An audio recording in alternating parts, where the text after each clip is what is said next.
जय श्री राम दोस्तों। आज हम लेकर आए हैं मुंशी प्रेमचंद की बेहद खूबसूरत रचना अनुभव। आइए शुरू करते हैं।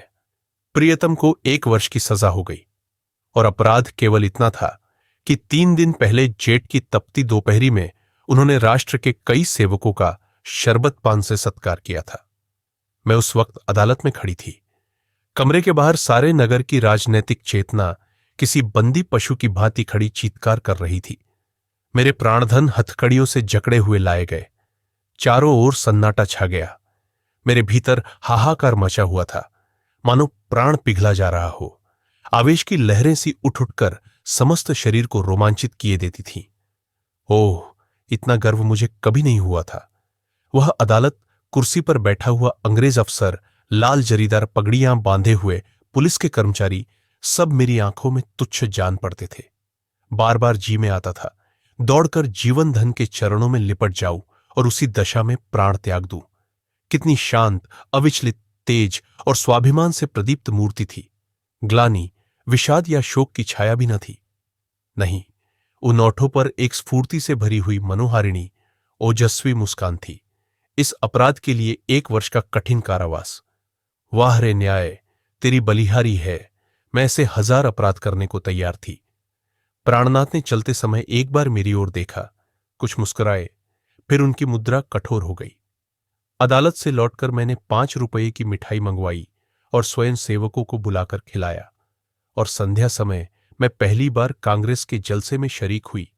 शरीक ही नहीं हुई, मंच पर जाकर बोली और सत्याग्रह की प्रतिज्ञा ले ली। मेरी आत्मा में इतनी शक्ति कहां से आ गई, नहीं कह सकती। सर्वस्व लुट जाने के बाद फिर किसकी शंका और किसका डर। विधाता का कठोर से कठोर आघात भी अब मेरा क्या अहित कर सकता था। दूसरे दिन मैंने 2 तार दिए, एक पिताजी को, दूसरा ससुर जी को। ससुर जी पेंशन पाते थे, पिताजी जंगल के महकमे में अच्छे पद पर थे। पर सारा दिन गुजर गया, तार का जवाब नदारद। दूसरे दिन भी कोई जवाब नहीं। तीसरे दिन दोनों महाशयों के पत्र आए। दोनों जामे से बाहर थे। ससुर जी ने लिखा, आशा थी तुम लोग बुढ़ापे में मेरा पालन करोगे। तुमने उस आशा पर पानी फेर दिया। क्या आप चाहती हो मैं भिक्षा मांगू? मैं सरकार से पेंशन पाता हूं। तुम्हें आश्रय देकर मैं अपनी पेंशन से हाथ नहीं धो सकता। पिताजी के शब्द इतने कठोर न थे, पर भाव लगभग ऐसा ही था। इसी साल उन्हें ग्रेड मिलने वाला था। वह मुझे बुलाएंगे तो संभव है ग्रेड से वंचित होना पड़े। हां, वह मेरी सहायता मौखिक रूप से करने को तैयार थे। मैंने दोनों पत्र फाड़कर फेंक दिए और उन्हें कोई पत्र न लिखा। हा स्वार्थ, तेरी माया कितनी प्रबल है।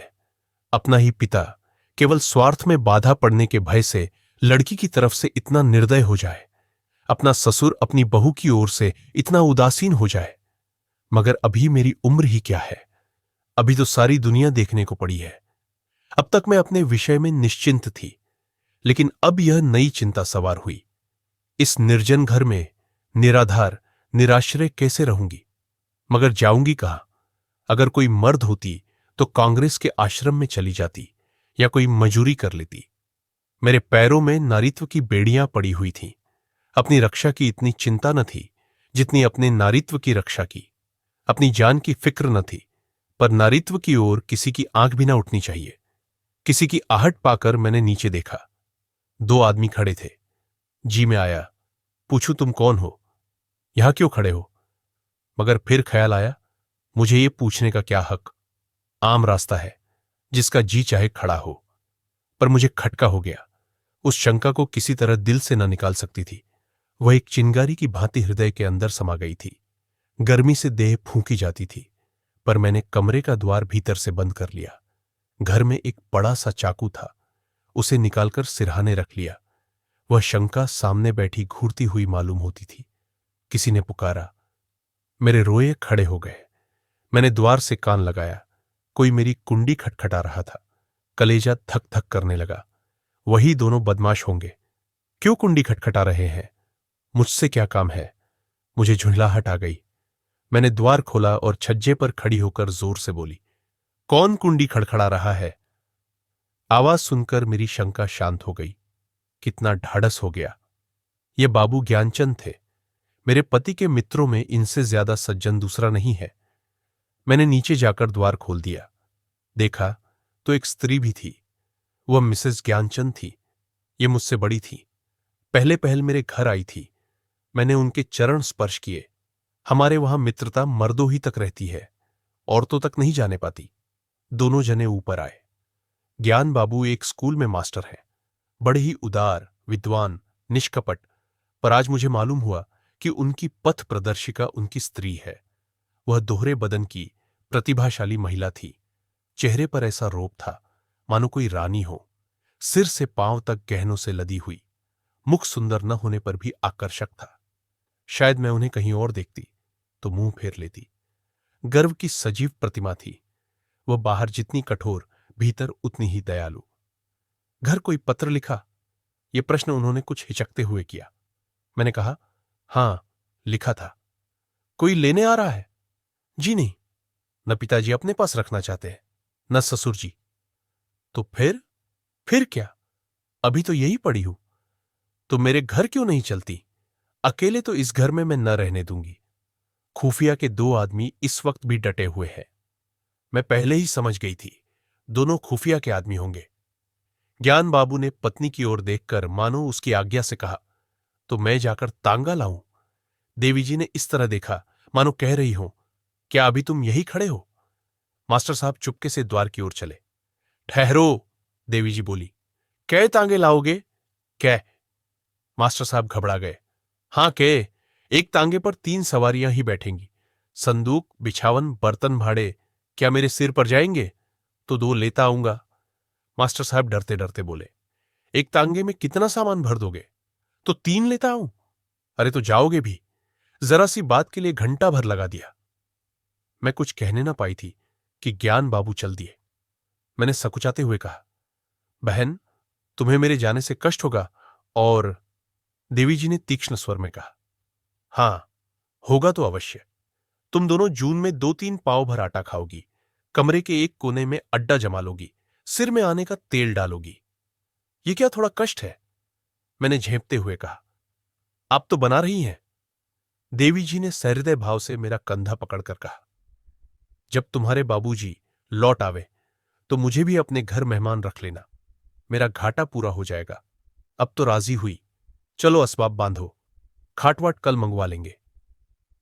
मैंने ऐसी सहृदय, उदार, मीठी बातें करने वाली स्त्री नहीं देखी। मैं उनकी छोटी बहन होती तो भी शायद इससे अच्छी तरह न रखती। चिंता या क्रोध को तो जैसे उन्होंने जीत लिया हो।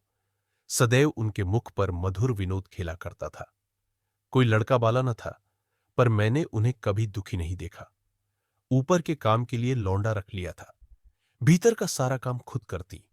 इतना कम खाकर और इतनी मेहनत करके वह कैसे इतनी हृष्ट पुष्ट थी, मैं नहीं कह सकती। विश्राम तो जैसे उनके भाग्य में ही नहीं लिखा था। जेठ की दोपहरी में भी न लेटती थी। हां, मुझे कुछ न करने देती। उस पर जब देखो कुछ खिलाने को सिर पर सवार। मुझे यहां बस यही एक तकलीफ थी। मगर 8 ही दिन गुजरे थे कि एक दिन मैंने उन्हीं दोनों खुफियों को नीचे बैठा देखा। मेरा माथा ठनका। ये अभागे यहां भी मेरे पीछे पड़े हैं।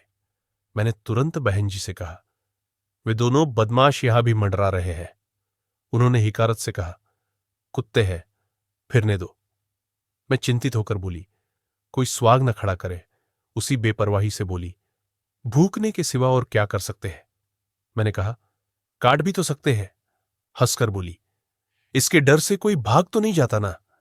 मगर मेरी दाल में मक्खी पड़ गई। बार बार छज्जे पर जाकर उन्हें टहलते देखा थी।